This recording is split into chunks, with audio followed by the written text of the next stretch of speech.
When it comes to new and interesting wines, Spain has a lot to offer. So the country is better known for its red wines, but there's a treasure trove of white wines here that often get overlooked, and for that reason, they're amazing values. This is Albariño, and if you prefer more full-bodied, smooth white with a bit of creaminess, this one should be in your fridge.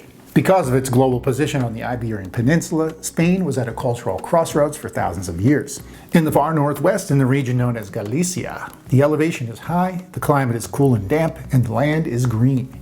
This area was once inhabited by Celtic migrants, and to this day there's still a strong influence here, as you can see. For centuries, Albariño was used to make low-quality white blends in Galicia, but after the vineyards were wiped out by a pest infestation in the late 19th century, the region was left to squander.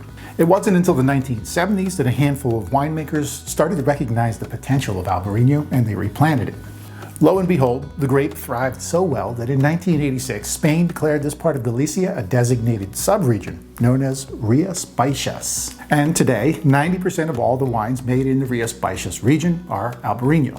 One of the reasons the grape does so well in this region is because of its extra thick skin, which is resistant to mold and mildew in the damp climate.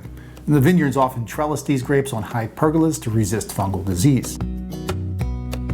Albariño is very fragrant, carrying a heady waft of white flowers, honeydew, and even grapefruit on the nose. It's dry and tart, but simultaneously full-bodied and high in alcohol. And like other grapes that come from coastal regions of the world, there's often a touch of brine on the nose and palate. Oak aging is not common here, but some producers are adding a touch for complexity.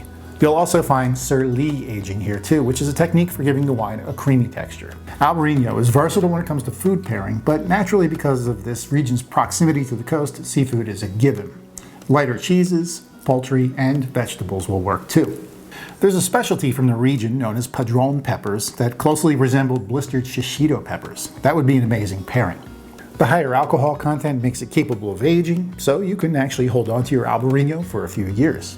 And because Albariño is so ubiquitous in Spain, you can usually find a good bottle for around $15. There are some more complex and age-worthy ones that'll run you close to $30. And because this part of Spain is so close to Portugal, we find the grape there as well, where they call it Alvarinho, and it's used to make the famous Vinho Verde wines.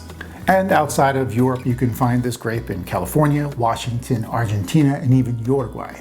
Thanks for drinking Albariño with me today, and if you're finding these videos helpful and you like what I'm doing here, be sure to subscribe, and you can leave me some comments below this video too. I'll try to get back to you.